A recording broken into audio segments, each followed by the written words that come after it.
looking up here. Formaldehyde, that was bad. Thalidomide, I think is how you pronounce it. Yeah, this was developed as a tranquilizer by the Swiss pharmaceutical company Cyba. And what did they do that for?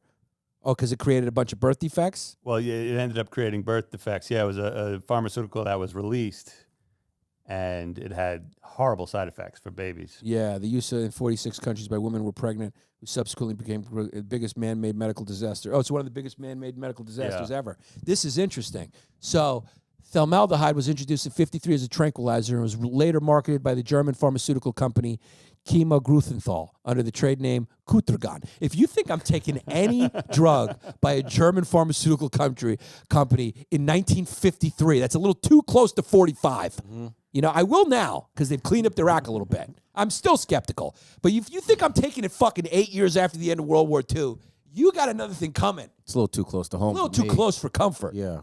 So, wait, you're going too fast. Cotrgan was a medication for anxiety, trouble sleeping, tension, and morning sickness. It was introduced as a sedative medication for pregnant women. While initially deemed to be safe and pregnancy concerns regarding birth defects were noted in 1961, and the medication was removed from the market in Europe that year. It was first developed as a tranquilizer by the Swiss pharmaceutical company. They abandoned the product, and it was required, and then the Germans, of course, picked it up. There you go. Swiss are the good ones. That's no good. They're Swiss. And then the Germans were like, that's right up our alley. Causes birth defects, kills people, we want it. Holy macro, the company has been established by Hermann Wirtz, a Nazi party member after World War II, as a subsidiary of the family's Maurer and Wirtz company. The company's initials aim was to develop antibiotics for which there was an urgent market need. He was a chemist, this dude. Heinrich Muchter. Oh, you got it. Yeah. So this was the biggest medical disaster in history. Holy macaroni. How many people? Holy mac. The total number of people affected by the use of formaldehyde during pregnancy is estimated to be over more than 10,000. Approximately 40% died or shortly after the time of birth. Wow, that's crazy.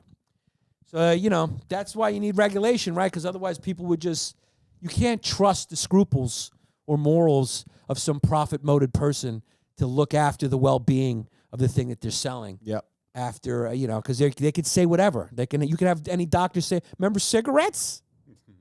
I mean, look, I don't mean to make fun of libertarians all the time, but what the fuck are we talking about? In the libertarian world, there would never have been any regulation of cigarettes. I mean, what are we talking about? They just straight lied. They were bought off. There were people who were bought off, and they suppressed the research of the causal link with cancer because they didn't want it to hurt their fucking bottom line. Yeah. And they suppressed it for how many, 30 years or something like that? The scandal came out being the same thing with the sugar industry that suppressed it. So, I mean, what are we talking about here? What are we talking about? Yeah, bought off. I love when this stops being a comedy podcast and more of I'm yelling at you podcast. Yeah.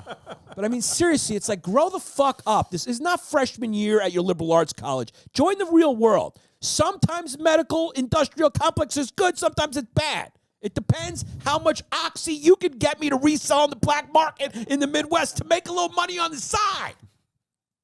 Because let me tell you, if I got carte blanche, baby, there's a lot of money to be made putting false prescriptions out there, and I guarantee you it's happening a lot on your island right now because there's nothing that loves a little black market money more than the doctors of Long Island. That's right. You come in there for a fucking scratched up knee, physical therapy, they go, you need some oxys. And by the way, kick me back 15% for what you sell on the street.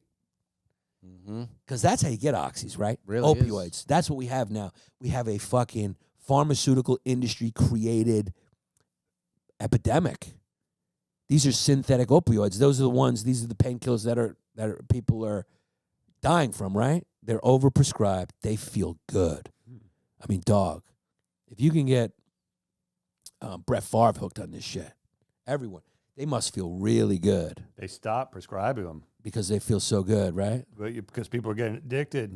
My mother fell down, and when she went to the doctor, they wouldn't give her.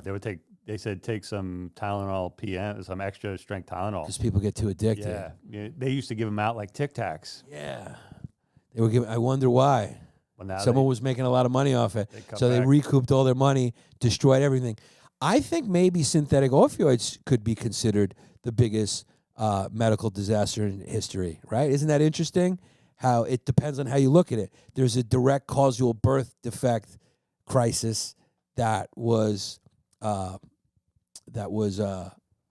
understood here, but this is more of an indirect death. How many people do you think have died from this crisis? Well, you look at it like this. They started on oxy, then they couldn't get oxys anymore, then they went to heroin, and now to fentanyl. So you could make the argument that this is all related. All those fentanyl deaths had some rooting in the pharmaceutical industry's overprescribing of Oxycontin. You could make that claim. I remember when oxys were hot. Mm-hmm. It was oxys. I remember when oxys came out, and everyone was like talking about oxys, and then heroin and fentanyl.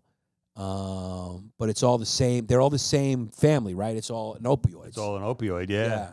Well, yeah, you go to the doctor, let's say you hurt your back, and they just prescribe you oxy, and you get hooked on it. The shit was mad addictive. And you know that the reason it got on the street so much is because there was how there's a big black market for it. Pharmacists What probably. the market got to be black for? Huh? What the market got to be black Hell for? yeah. Listen, if you're a pharmacist, right, and they make good money, but you just say to your friend, you're in the middle. Let's say you're in the middle of nowhere. Who gives a fuck, right? You're in Kansas. You say to your buddy, "Hey man, I'm working tomorrow at fucking Rite Aid. Come in with a mask, stick me up, steal all the oxys," right? Why are not Rite Aid pharmaceuticals and pharmacies guarded by? Why aren't they guarded by like guys with guns? Why don't you see more of those stuck up? I remember there was a while they were sticking those up a lot. Because they're so unorganized, no one's going to find the drugs in enough time. That's probably they don't know where they are. Yeah. Like whenever they pull them, I'm surprised they know. You just look, there's just pills everywhere. Go back there, like, oh man, that's not my prescription. That's a bag of Cheetos. Yeah, look at this South Florida pain clinic. Yeah, that show Dope Sick. They got into all of it. It was really good. But these things popped up all over the country, and they were just pain clinics. They were calling them pain clinics, and they would just go in. You'd have a prescription, and they just bang you out. It was basically drug dealing. Holy mackerel! And it was all legal. Was it legal? Well, some of it was semi-legal. Yeah, It was like vaping. It was the check cashing of drugs. yeah. Yeah. I mean, remember when vaping was like, is this legal? What's going on? We haven't had a time to regulate it. Well, they had some sleazy doctors who some did jail time who were just writing prescriptions. They were banging out prescriptions left and right. Right. So, But people were straight up addicted, like heroin addicts. yeah. This is the system we have in all those countries we listed. That's the system, right? So they set the price for what it is. They get the patents. After a while, the patent. I guess there's a statute of limitations on the patent. Eventually, you can buy the generic versions, but to recoup their costs, you can only buy it from them for a certain amount, and it's a high price. So if they come up with a cancer drug, which they're trying to fuck around now with the mRNA technology that they use for COVID. They were initially using that to study a cancer vaccine, and they used it for COVID. Now they're back.